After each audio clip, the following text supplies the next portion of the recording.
Welcome back. In today's special, we're focusing on our football fortunes. South Africa is said to be a footballing nation. Football is the #1 sport in terms of supporters, and we just love football. Some of us, it's like we sucked the football from our mother's breast growing up in Soweto. There was football everywhere. To see our football the way it is today, we just wonder. Sometimes I ask myself, is our football currently in a state of crisis? But the CEO of SAFA, who's here, Tebogo Motlanthe, earlier, saying to us they are on track in achieving some of their goals under Vision 2022. And there's a number of touch points. But Tebogo Motlanthe, Vision 2022, I'm just going to read what it says here.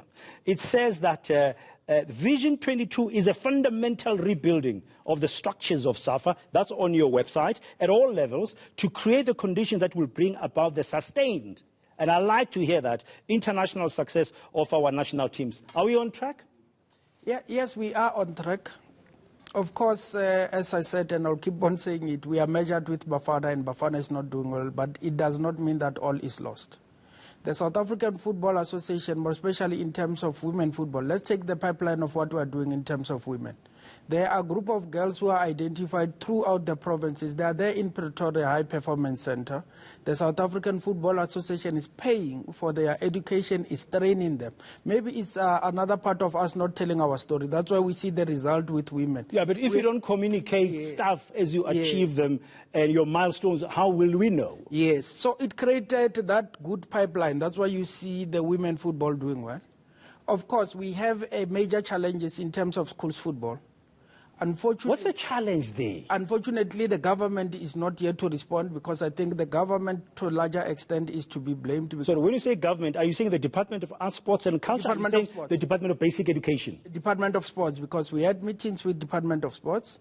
Unfortunately, the dispute which arose between South African Football Association and the Schools Football Association then had created quite a lot. But we have an arbitration award which says SAFA run football.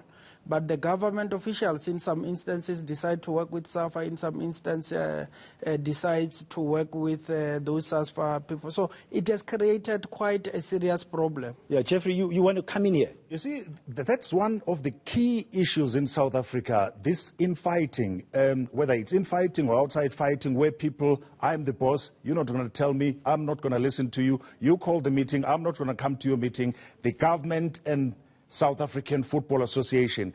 If there is no synergy of working together and taking this 22 vision forward, nothing is going to happen, because we're living now. I'm hungry now. You can't tell me that in 2 years' time you're going to give me bread. So if people are not working together in Motlanthe, you've got the mandate of delivering on this vision 2022. How do you make it happen?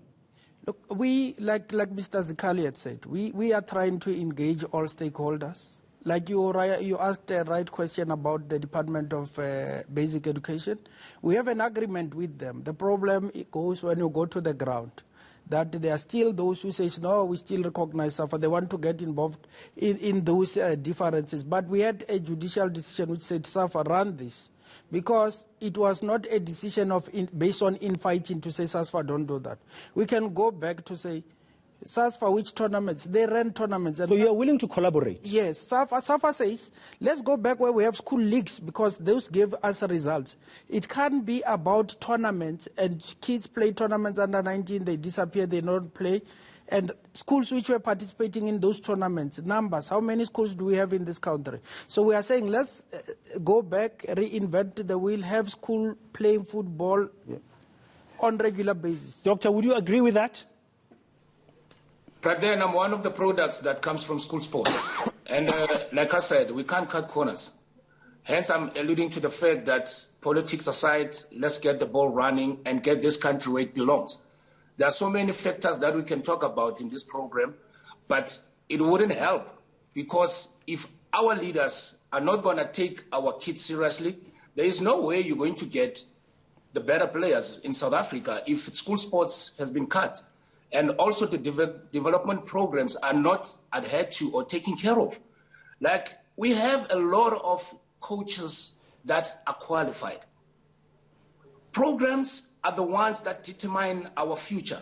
But without programs, there is no way we can achieve. Much as we can say that our local coaches have taken part in terms of coaching teams, Most of our coaches are coaching in the local domestic football. But that on its own, it wouldn't help the situation as far as development is concerned.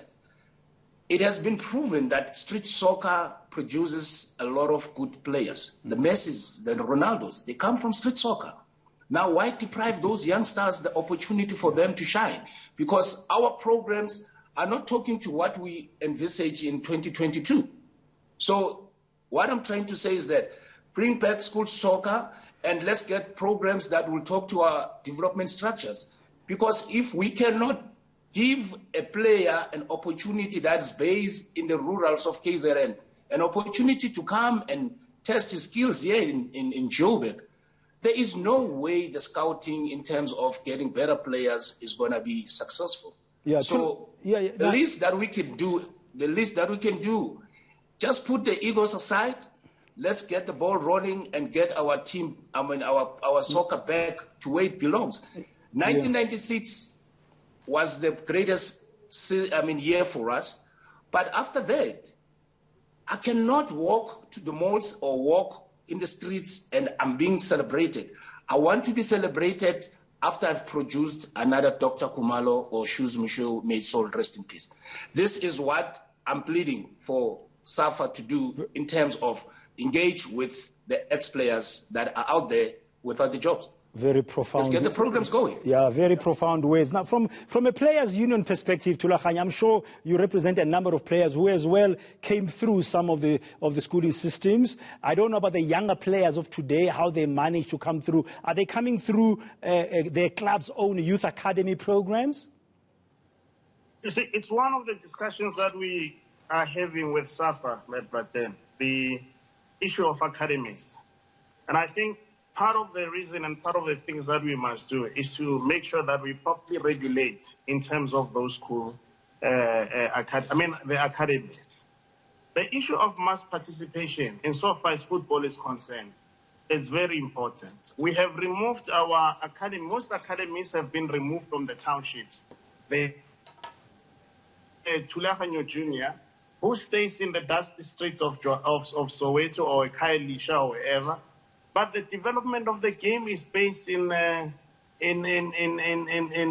towns or in urban areas.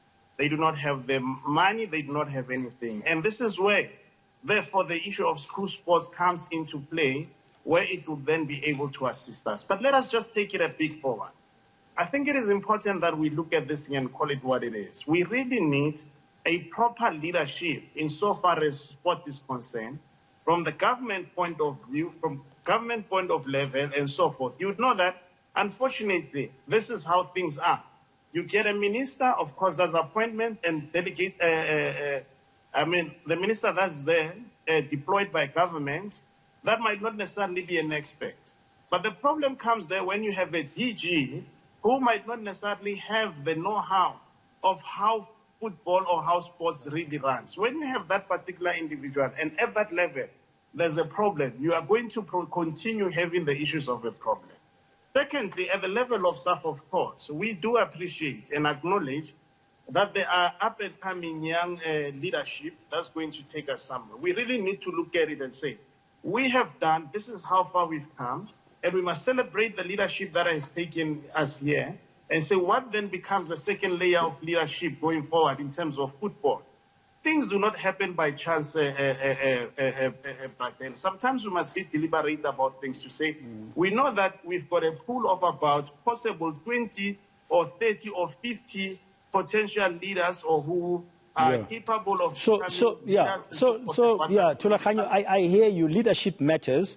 In fact, the other day I was attending a company strategy session and they had 5 key points that they'd learned to do. And Mteto Nyati, I don't know if any of you know him, he's the CEO of Alton. He wrote a book, Betting on a Darkie, and I read it. And one of the things he says is that whatever you do, you can have the best strategy on paper. If you don't have the right leadership to make that strategy work, your strategy might look beautifully on paper, it's going to fail. Yes, Jeffrey? You've nailed it on the head. Can I just pop the bubble before we run out of time here? 2 main things. In South Africa, that politics that has sort of entangled almost every sphere of our society. Firstly, it's cadre appointment Secondly, it's money. Dr. Khumalo played in 1996 in that winning South African side. Jomo Sono has produced players in that 1996 squad. Why don't we identify people like Dr. Khumalo and Jomo Sono and humbly, from government, from SAFA, and say, Doctor, you've got a plan, you know how to produce players, can you do it? Not appoint cadres, people that we know we're going to have kickbacks from, and people that have already benefited a lot from 450 million rand from the Legacy Trust of 2010. What has happened in South Africa? What is happening with the processes? Yes, Ntate Motha. What's happening with the selection processes, for example? I think what Doctor has touched is what this leadership is focused on. Who is coaching our national teams? Because it's important that we deal with that.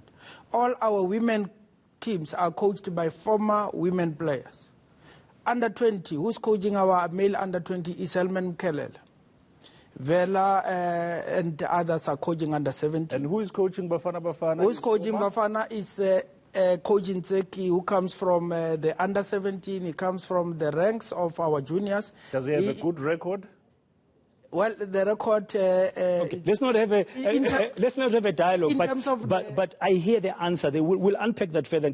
I hear the answer that you're trying your best currently, Safa, to involve former players where you can to bring in that. But there's an issue around, are we having the right processes for selecting coaches, for selecting players? We have talent, and nobody argues against it. We'll continue our special discussion shortly on football fortunes. We want to end this discussion with some ideas from our panelists there here today, except for government that just dumped us at the last minute, very disappointingly. So what should be done to make sure that we take our football back to glory days?